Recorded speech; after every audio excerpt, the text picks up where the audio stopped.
Hello everyone, this is Chara, and today I want to talk about chargers. After the Splatoon 3 trailer, a lot of people seem to think that chargers are going to have a really hard time dealing with the Splatoon 3 specials and that I might be a lot worse in that game. However, after thinking about it for a long time, I have come up with the absolute opposite conclusion. I think that chargers are actually going to be insanely good in Splatoon 3, and today I'm going to tell you why. If you enjoy this video and want to see more Splatoon 3 analysis from me, be sure to subscribe. And without further ado, let's get into why Charger might be broken. First, let's get the obvious one out of the way. In Splatoon 3, chargers don't have a laser, but instead have a glow. Dude did an entire video about this, and it's really good, so I highly recommend you check it out. But as a summary, the laser is a big giveaway for a charger that shows its exact range, and while there is a glow that does give away your position, you have to be looking at charger in order to see it, and it'll be a lot less revealing. This means charger can go for more stealthier or aggressive plays, as it'll be a lot harder to notice it from an off angle. However, this isn't the reason charger is going to be really good in Splatoon 3. The main reason is that I think it's actually going to be really good against Splatoon 3 specials. We know of 6 of the Splatoon 3 specials so far, so I'm going to tell you why charger is either fine or directly counters each of them. First up, the main one that's been causing people all the worry, the Zipcaster. Now, yes, Zipcaster could be useful to close the gap against charger, and it'll definitely be something that's pretty good against it, but charger has an easy option to deal with it. Zipcaster travels in a very linear path, and upon hitting a wall, the Inkling jumps and is stuck in the air for a little bit. This means after hitting a wall, the Inkling is stuck in a very predictable arc that charger can easily punish by sniping it, very similar to how they can do it with splashdowns right now. Additionally, the Zipcaster special has a recall, and guess what's really good at camping recalls? Chargers. Again, I'm not trying to say the special can't be used to close the gap against charger, but because it's a predictable animation, charger has plenty of counterplay.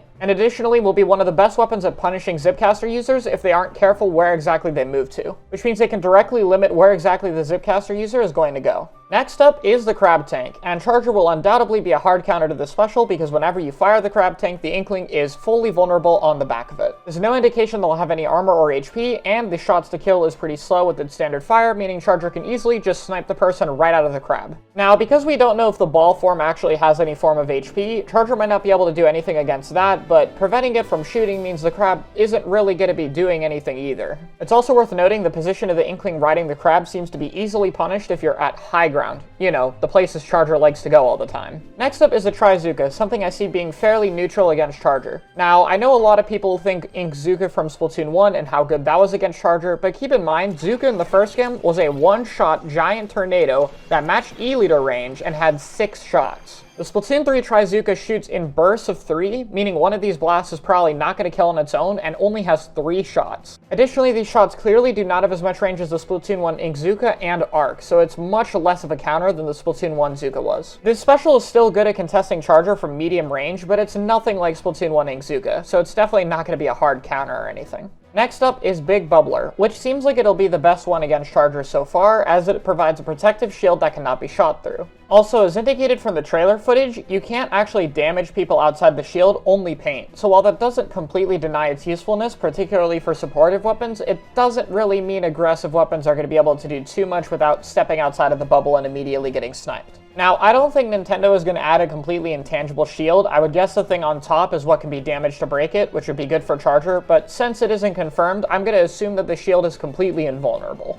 This means Big Bubbler would have a small duration that would prevent charger from sniping people in a very specific position. Now, let's compare that to Splatoon 1 Bubbler, which could turn your entire team invincible from damage for about 4.5 seconds. And then we have Splatoon 2's equivalent, which is even worse, chaining to your entire team for 6 seconds across the entire stage, preventing them from getting sniped. Guess which one is going to be easier for charger to deal with? So while the special definitely has use against charger, it's far from as limiting as Splatoon 1 and 2's equivalent specials were. Up next would be Killer Whale 5.1. Now, all we know from the special is that it's a deployable that lasts for a few seconds and it tracks opponents through the stage. Now, if you can pick who exactly you track, then yes, this will be a hard counter to charger. However, if the special is random, or if it just picks the person who's closest to you, then it's not really going to do too much to charger, which will most of the time be the furthest away. It's kind of hard to say for this special. It has some displacement potential, but it's too soon to call it a hard counter to charger. And last up are Tenna missiles, which we have seen in the Switch OLED trailer, as well as a screenshot from the first Splatoon 3 trailer.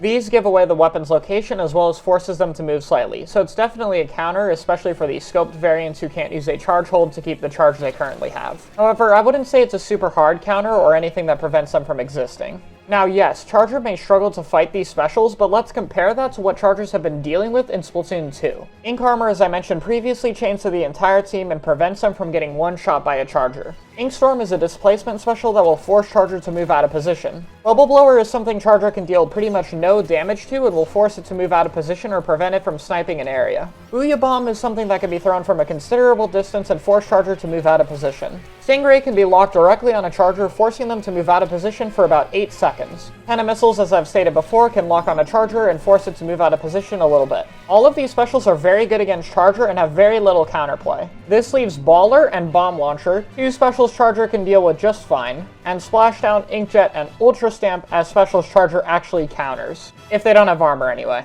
And realistically, Splashdown sees pretty much no competitive use because it's so easy to shoot down for any weapon. The best player with a Splashdown weapon literally uses it to refill their ink tank. That's how bad it is. The majority of Splatoon 2 specials counter Chargers so hard that not having to deal with these specials is actually such a huge buff for the weapon. There are a few more points about Charger that I also want to debunk real quick. First, people could argue that the highly aggressive meta Splatoon 3 would be something that Chargers struggled to deal with because in Splatoon 1, another highly aggressive meta, Chargers ended up struggling, even though they were viable. And while it is true, part of that was due to the extreme specials of that game, Zuka for example being a much harder counter, but also things like Kraken and Bubbler being fully invincible. But more importantly, the actual problem for Chargers in Splatoon 1 was quick respawn, which activated every single time you die, and as such was basically the staple of the meta. And you can't forget about Stealth Jump, which completely hid your marker. Everyone would be running pretty much full quick respawn stealth sets at that time, which allowed them to play much more aggressively into Charger, because if they died, they'd just be back there in a few seconds. Chargers couldn't really run too much of this ability, and it meant that their picks were a lot less valuable, not that they struggled to get those picks. And like I stated in the first half of the video, the specials in this game actually have counterplay options for Charger, unlike many of the Splatoon 1 ones. Next is that the Squid Roll and Surge would be major counters to Charger, which, while the Squid Roll and Surge are useful movement options to mix things up, they still do have predictable paths, and especially the Squid Surge seems like Chargers would have a super easy time punishing it. I'm not saying it wouldn't counter Charger, I definitely think it is better against Charger than Charger is at countering it, but it's not exactly a hard counter that Charger can't deal with. It's a lot like Dooley's dodge rolls. The extra movement options are nice against Charger, but if you use it too much, it's easily predictable. And finally, people say that a lot of the Splatoon 3 specials wouldn't really be good for Charger to have on its kit. While this is a valid point, I don't think it's that major. The Crab and Inkzooka are still stuff that Charger could use, and the Zipcaster would actually be a great special for it, basically being a mini grappling hook that would allow Charger to escape from tight situations and take aggressive off-angle positions. And like I stated earlier in the video, the Charger not having a laser means that off-angles are actually going to be even stronger than they were in previous games. On top of that, specials like the Killer Whale 5.1 and Cannon Missiles would clearly work fine on Chargers, so I'm sure Nintendo will have specials that work fine on backlines. In conclusion, Charger has counterplay options for all of the Splatoon 3 specials. This is a big change from the previous two Splatoon games, the latter of which has over half the specials in the game directly force Charger to move out of position. Additionally, while the Squid Roll and Surge are useful against Charger, they are not hard counters, and the removal of lasers on Chargers gives them more aggressive options. Due to all of these factors, in my opinion, Splatoon 3 Chargers are going to be a force to be reckoned with and be a lot stronger than Chargers in Splatoon 1 or 2.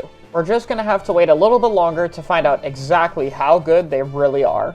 Now, of course, all of this is speculation on 2 minutes of gameplay footage plus some screenshots, so it might be wrong, but I really enjoy doing speculative videos on this and trying to guess what I think will happen. And with that all being said, let me know your opinions, and I really hope you enjoyed this video. I put a lot of time into it, and I will see you all next time.